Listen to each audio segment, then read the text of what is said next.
नमस्कार, मैं हूं संजय शर्मा। आप देख रहे हैं 4PM न्यूज नेटवर्क। कई दिनों से आप देख रहे होंगे प्रधानमंत्री जी बहुत खामोश हैं। चेहरा देखिए, गौर से चेहरा देखिए, उनके वो चेहरे पे जो चमक, जो ऊर्जा है वो कहीं ना कहीं थोड़ा कम हो रही है। क्या डर क्या है प्रधानमंत्री जी को? क्या कारण हो गया कि इन 3-4 महीने में देश की राजनीति बदल गई? क्या कारण हो गया कि जिस शख्स पे हजारों करोड़ रुपए खर्च किए थे उस पप्पू को बनाने में, उस पप्पू ने भारत की राजनीति को बिल्कुल उल्टा पुल्टा कर दिया? मैं आज आपको बताऊंगा कि राजनीति का यह ऊंट किस करवट बैठ रहा है। पहले की मुनव्वर राना मेरे बड़े फेवरेट शख्स हैं। कभी मौका मिल जाए तो उनके नेट पे जाइएगा, उनकी माँ के ऊपर उनकी अगर आप कविता पढ़ेंगे तो आपकी आंखों में आंसू आ जाएंगे। इतना बेहतरीन माँ के ऊपर किसी शायर ने कुछ नहीं लिखा है। उनकी कुछ लाइनें हैं जो आज की राजनीति के संदर्भ में बिल्कुल सही बैठती हैं। पहले आज मैं आपको कुछ शायरी सुनाता हूं, फिर आज की डिटेल बात करूंगा। बुलंदी देर तक किस शख्स के हिस्से में रहती है। जीवन का दर्शन है ये ताकत का दर्शन है, ये राजनीति का दर्शन है और ये हैसियत का दर्शन है। बुलंदी देर तक किस शख्स के हिस्से में रहती है, बहुत ऊंची इमारत हर घड़ी खतरे में रहती है।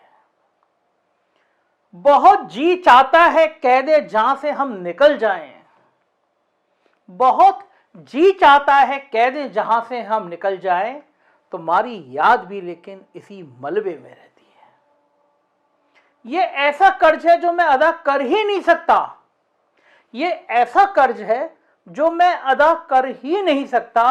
मैं जब तक घर ना लौटूं मेरी मां सजदे में रहती है। अमीरी रेशम व कम ख्वाब में नंगी नजर आई, गरीबी शान से एक टाट के पर्दे में रहती है। मैं इंसान हूं, बहक जाना मेरी फितरत में शामिल है। क्या लाइनें हैं। मैं इंसान हूं, बहक जाना मेरी फितरत में शामिल है। हवा भी उसको छूकर बहुत देर तक नशे में रहती है। मोहब्बत में परखने जांचने से फायदा क्या है, कमी थोड़ी बहुत हर एक के शजरे में रहती है। ये अपने आप को तकसीम कर लेता है सूबों में। बहुत अच्छी लाइनें हैं, राजनीति के दिमाग में चश्मे में रख के सुनिएगा। ये अपने आप को तकसीम कर लेता है सूबों में, खराबी बस यही हर मुल्क के नक्शे में रहती है। अब आप सोचेंगे कि अब हो क्या रहा है। जब देश की राजनीति बदलने लगे, शहजादे, आपको याद होगा ना, प्रधानमंत्री जी ने कहा था शहजादा, राहुल गांधी पे कटाक्ष करते थे शहजादा।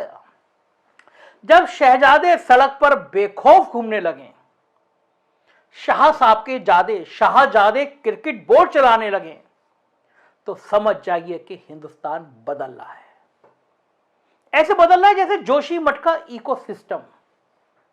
लेकिन जब सियासत का इकोसिस्टम आदमी को रोजमर्रा की जिंदगी जीना दूभर बना दे, तो अक्सर राजा मूक दर्शक बने रहने में ही अपनी भलाई समझते हैं। अगर इन सब के बीच राजा बॉस की भूमिका में आकर करेंसी नोट बंद करने लगे, किसानों की किसानी कारपोरेट के हवाले करने का कुचक्र रचने का कानून बनाने लगे, नौजवानों को रोजगार के अग्निपथ पर चलाने लगे, तो ऐसे में शहजादों के पास सड़क से संसद तक की शुचिता बचाने के अलावा दूसरा रास्ता कोई बचता ही नहीं, और वाकई में नहीं बचता। और दरअसल यही आजकल हो रहा है हमारे देश में। अग्निवीर एक नई योजना, और जब अग्निवीर पर बात करी तो कह दिया गया कि ये तो आतंकवादी हैं, देश तोड़ना चाहते हैं। सेना पे अगर सवाल पूछ लिया गया, सेना की तैयारियों की बात कर ली गई, कह दिया गया कि सेना में आपकी नीतियों के कारण असंतोष हो रहा है, तो आप देशद्रोही हैं, आप पाकिस्तान समर्थक हैं। और हकीकत में राहुल गांधी ने सेना के लिए क्या कहा, आज राहुल गांधी ने अपने मुंह से समझाया तो पूरे देश को समझ आया। सुनिए अग्निवीर को लेके राहुल गांधी क्या कहते हैं। जो सैनिक को तैयार करने में 5, 10, 15 साल लगते हैं, मिसाइल चलाने में, रॉकेट चलाने में, हथियार को ठीक से चलाने में जो टाइम लगता है उसको भूल जाइए। सिर्फ 6 महीने की ट्रेनिंग की जरूरत है, 4 साल बाद घर वापसी। तो ये वायदे नरेंद्र मोदी जी ने और बीजेपी ने तोड़े हैं। जब मैं ये बात उठाता हूं तो कहते हैं मैं सेना के विरोध बात कर रहा हूं। मैंने बोला था, प्रेस के मित्र हैं, ये भी उनकी बात करते हैं कि देखो भैया, समझ गए आप, मैं सेना की बात उठा रहा हूं। मैं कह रहा हूं कि 15 साल आप सर्विस देते थे, 80,000 युवाओं को देते थे, पेंशन देते थे, अब नहीं दोगे। पहले ट्रेनिंग देते थे, सालों के लिए ट्रेनिंग देते थे, अब 6 महीने की ट्रेनिंग दोगे। अग्निवीर योजना वो लाए और मैं सेना के खिलाफ बात कर रहा हूं। मैं सेना की रक्षा कर रहा हूं, मैं सेना का आदर कर रहा हूं। समस्या यही पैदा हो रही है।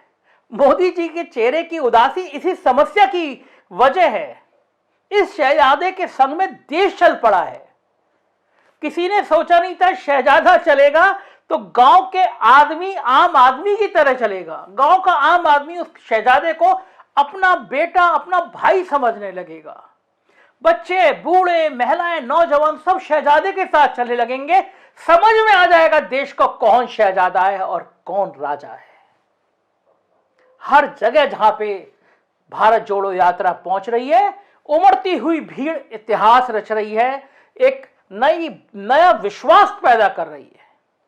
जब राहुल गांधी चले थे तो बड़े बड़े कमेंट हुए थे कि केवल दक्षिण के राज्यों में सिमट जाएंगे, राहुल गांधी की हैसियत नहीं है, पैदल चल नहीं पाएंगे, उनके साथ लोग नहीं जोड़ेंगे। क्या क्या नहीं कहा गया। मेरे मुंह से मत सुनिए, राहुल गांधी के मुंह से सुनिए कि क्या क्या कहा गया। शुरुआत की थी तो लोगों ने कहा कि देखिए केरला में जो रिस्पांस मिलेगा, जो केरला में रिस्पांस मिला वो कर्नाटक में नहीं मिलेगा, बीजेपी के स्टेट में नहीं मिलेगा। पता लगा कर्नाटक में केरला से भी बेहतर रिस्पांस। फिर कहा कि भाई साउथ में मिला है, अब जब हम महाराष्ट्र पहुंचेंगे तो रिस्पांस नहीं होगा, महाराष्ट्र में साउथ से भी अच्छा, महाराष्ट्र में रिस्पांस अच्छा, हिंदी बेल्ट में नहीं होगा। मध्य प्रदेश में देखा और भी इम्प्रूवमेंट। और फिर जब हम हरियाणा में आ रहे थे, नहीं बीजेपी की सरकार है, वो रिस्पांस नहीं मिलेगा, और भी इम्प्रूवमेंट। मतलब जहाँ जितना हम आगे बढ़ते जा रहे हैं रिस्पांस इम्प्रूव करता जा रहा है। तो मैं हरियाणा के युवाओं से, हरियाणा की जनता से, माताएं बहनों से दिल से धन्यवाद करना चाहता हूं कि आपने इतना प्यार दिया, आपने इतनी शक्ति दी, इसके लिए हम बहुत बहुत आभारी हैं। गजब की राजनीति बदली है राहुल गांधी ने। वो एक आदमी के टी शर्ट पे विवाद पैदा हो रहा है। दूसरी बात, राहुल गांधी की बड़ी हुई दाढ़ी, माथे पे लगे टीके ने सारी हिंदुत्व की राजनीति को उल्टा पुल्टा कर दिया। जो लोग हिंदुत्व को ब्रांड समझते थे, उन्हें बता दिया है कि हिंदुत्व वो नहीं है जो मुसलमानों से नफरत करे। उन्हें बता दिया है हिंदुत्व वो नहीं है जो कहीं समाज में बंटवारे की बात करे। राहुल गांधी ने बता दिया हिंदुत्व वो नहीं है जो किन्हीं भी दो भाइयों के बीच में दरार पैदा करे। और पूजा करते हुए राहुल गांधी की तस्वीरों ने तो भारतीय जनता पार्टी के पेट में दर्द कर दिया है। तस्वीरें देखिए, पूजा करते हुए, आरती करते हुए, हवन करते हुए। ये तस्वीरें अब तक भारतीय जनता पार्टी की पेटेंट हुआ करती थी, कॉपीराइट तक। ये तस्वीरें तो सिर्फ हमारे नेता कर सकते हैं, राहुल गांधी कैसे कर सकते हैं। चैलेंज दिया करते थे, राहुल गांधी पूजा करके दिखाओ, मुसलमान भड़क जाएंगे। लेकिन देश के मुसलमानों को ये पूजा अच्छी लग रही है। देश के मुसलमानों को लग रहा है ये वो पूजा है जिसके सजदे में, जिसके पूजा में, जिसकी आरती में हर मजहब के लिए प्यार है, हर मजहब के लिए सम्मान है। ये वो पूजा नहीं है जो नफरत सिखाती है, ये वो पूजा है जो दिलों में प्यार सिखाती है, ये वो पूजा है जो सच में मोहब्बत की दुकान खोलती है। और जब राहुल गांधी निकल रहे हैं तो भीड़ जुट जा रही है, फौजी लोग जुट जा रहे हैं। हरियाणा में पहुंचे राहुल गांधी, बड़ी संख्या में फौजी जुड़ गए।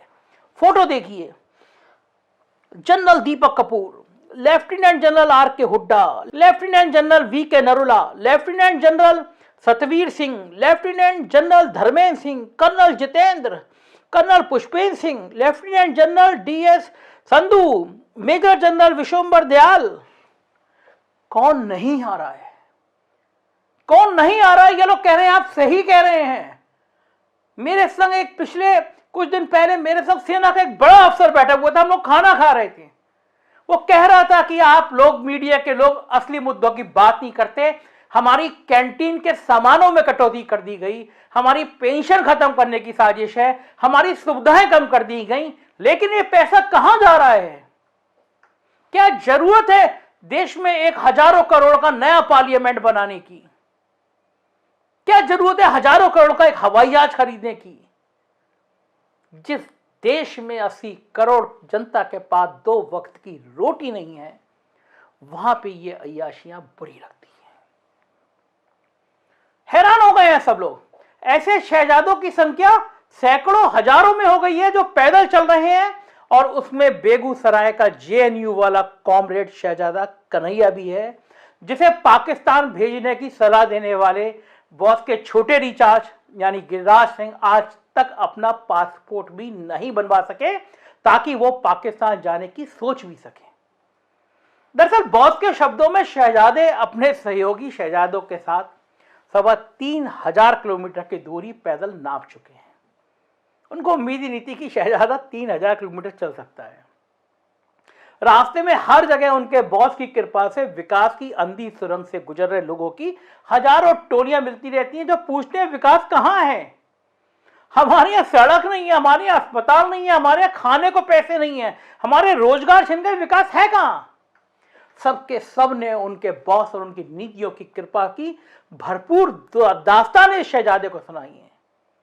बॉस नोटबंदी के बाद जिस चौराहे पर आने की बात करते थे, वहां लोग अब तक बॉस के इंतजार में खड़े थे। बॉस तो नहीं आए, उनकी कृपा से शहजादा जरूर आ गया।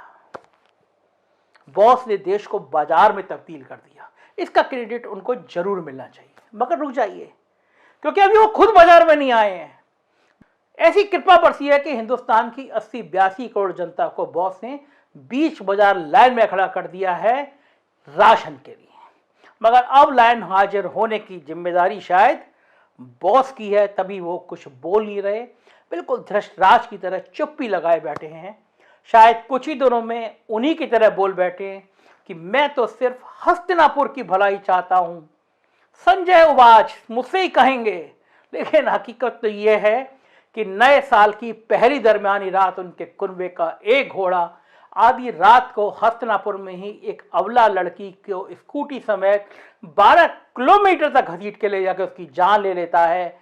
बड़े बड़े होर्डिंग लगते हैं कि भाजपा का नेता है। राजधानी के अंदर एक अबला लड़की सड़क पे घिसट के जान दे देती है। अब ऐसे में हस्तिनापुर बचेगा कैसे, इसकी चिंता बॉस को बहुत हो रही है। साथ ही उनकी उससे भी ज्यादा उनके बॉस के भी बॉस माने जाने वाले लोगों को है। अंबानी भैया को लग रहा है कि ये मोहरा पिट गया तो आने वाले वक्त में शहजादा पूरे देश में सैकड़ों नंदीग्राम ना खड़े कर दे। शायद इसी चिंता में बॉस बोल नहीं रहे, खामोश हो गए। ऐसे में तकरीबन आधी सदी पहले धर्मवीर भारती, बहुत शानदार लेखक, मेरे फेवरेट लेखक, उन्होंने 72 साल के लोकनायक जेपी के ऊपर एक जो कविता लिखी थी वो अचानक प्रासंगिक हो चुकी है। कुछ लाइनें मैं आपको पढ़कर सुना रहा हूं, आप भी सोच रहे होंगे आज मुझे क्या शायरी और क्या कविता याद आ गई है। खल्क खुदा का, मुल्क बादशाह का, हुक्म शहर कोतवाल का। खल्क खुदा का, मुल्क बादशाह का, हुक्म शहर कोतवाल का। हर खासो आम को आगाह किया जाता है कि खबरदार रहें। हर खासो आम को आगाह किया जाता है कि खबरदार रहें और अपने अपने किवाड़ों को अंदर से, अपने अपने किवाड़ों को अंदर से कुंडी चढ़ाकर बंद कर लें। गिरा ले खिड़कियों के पर्दे, गिरा ले खिड़कियों के पर्दे और बच्चों को बाहर सड़क पर ना भेजें, क्योंकि एक 72 साल का बूढ़ा आदमी अपनी कांपती कमजोर आवाज में सड़क पर सच बोलता हुआ निकल पड़ा है। शहर का हर बशर वाकिफ है कि 25 साल से मुजिर है ये कि हालात को हालात की तरह बयान किया जाए, कि चोर को चोर और हत्यारे को हत्यारा कहा जाए, कि मार खाते भले आदमी को और अस्मत लुटाती औरत को और भूख से पेट दबाए ढांचे को और जीभ के नीचे कुचलते बच्चे को भी बचाने की बेअदबी की जाए। आज के दौर में और आधी सदी पहले के दौर में यदि तुलना करें तो सिर्फ इतना फर्क दिखता है कि आज जो सड़क पर निकला है वो 72 साल का नहीं बल्कि 52 साल का शहजादा है। और इस 52 साल के शहजादे ने बड़ी हुई दाढ़ी के साथ वो हालात पैदा कर दिए कि हरदम बोलने वाले, इतिहास का अद्भुत ज्ञान रखने वाले 3 शताब्दी के संतों को एक जगह इकट्ठा कर देने का करिश्माई प्रवचन देने वाले बॉस चुपे और उनके टास्क मास्टर को त्रिपुरा से राम मंदिर के लिए अयोध्या के टिकट कटवाने की बात करनी पड़ रही है। मगर सवाल ये उठता है कि बॉस के चुप रहने की नौबत आई तो आई क्यों? बॉस के टास्क मास्टर त्रिपुरा से राम मंदिर का उद्घोष करने की क्यों मजबूर हुए? केरला को शिमला बनाने के अट्टहास बड़े उद्घोष के बाद छोटे बॉस क्यों राम मंदिर से कटे कटे दिख रहे हैं? क्यों आजकल राम मंदिर के करता धरता बॉस और छोटे बॉस का साथ छोड़कर 52 साल के पदाती के साथ चंपतराय होते हुए दिखाई दे रहे हैं? दरअसल इसका कारण हिंदुस्तान का आम आदमी है, जिसे अब अपनी वास्तविक हिंदू पहचान शायद समझ में आने लगी है। और यही कारण है कि अब उसे चुनावी हिंदुत्व से भरोसा उठने लगा है, क्योंकि बॉस के शब्दों में जो शहजादा है वो आम आदमी की बात कर रहा है, लोगों से सीधे जुड़ रहा है। अग्निपथ स्कीम के विरोध में अग्नि परीक्षा दे रहे नौजवानों के साथ खुद भी अग्नि परीक्षा दे रहा है। BSNL, LIC, भारत पेट्रोलियम, इन सब के बिकने के खतरे के प्रति लोगों को आगाह कर रहा है और इन सबसे बढ़कर ज्वलंत मुद्दे को आम आदमी के साथ वैसे ही कनेक्ट करने की कोशिश कर रहा है जैसी कोशिश अपने अपने दौर में ताकतवर सत्ताधीशों के खिलाफ JP और VP ने की थी। मगर 10 लाख का सूट पहनने वाले बॉस के आदमी तो ऐसे निकले कि मुद्दों पर जवाब देने की बजाय टी-शर्ट पर सवाल उठाकर बॉस का ही मजाक उड़ाने नजर आने लगे। अब ऐसे सिपह सलारों से बॉस बचे तो बचे कैसे?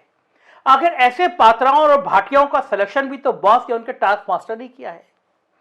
बड़ी परेशानी है बॉस की, बहुत परेशानी है मोदी जी की। बेचारे बोले तो क्या बोले, पटना वाले बॉस तो पिछले 13 सालों से उन्हें जलील करने का मौका नहीं छोड़ते। कभी डिनर कैंसिल कर देते हैं नीतीश बाबू, तो कभी मीटिंग में अपनी जगह किसी और को भेज देते। वो हमेशा जलील करते रहे हैं और अब तो इस लायक भी बॉस को नहीं समझ रहे कि उनके लिए कुछ कहा जाए। वो जाति का जनगणना शुरू करवाकर बॉस की पार्टी के नागपुर वाले बॉस का परमानेंट इलाज ढूंढने पर फोकस कर रहे हैं। ऐसे में बॉस भी समझ रहे हैं कि चुप रहने में भलाई है, वरना 52 साल के इस पैदल यात्री ने तो बॉस को इस हालत में ला ही दिया है कि जवान खोलने के लिए भी अब गोदी मीडिया का सहारा लेना पड़ रहा है। ध्यान रखिएगा कि कोई बड़ी बात नहीं है, किसी दिन बॉस भी प्रेस कॉन्फ्रेंस कर लें, 8-9 साल बाद ये कुछ कर ले, क्योंकि अब लग रहा है उनको कहीं गोदी मीडिया के शरण में जाने के अलावा इस देश में अब लोकतंत्र में उनके लिए कोई बचा नहीं है। दरअसल लोकतंत्र की यही ताकत है कि बहुत ऊंची इमारत हर समय खतरे में रहती है। शुक्रिया 4 PM का साथ देने के लिए। जरूर देखिएगा लोकतंत्र की सच की आवाज हम बोलते हैं, डंके की चोट पर बोलते हैं, इसीलिए आपका प्यार मिलता है। उत्तर प्रदेश की खबरें देखना हो तो 4 PM UP, बिहार की खबरें देखना हो 4 PM बिहार और गुजरात की खबरें देखना हो तो 4 PM गुजरात। जरूर सब्सक्राइब करिएगा। धन्यवाद, शुक्रिया, थैंक यू।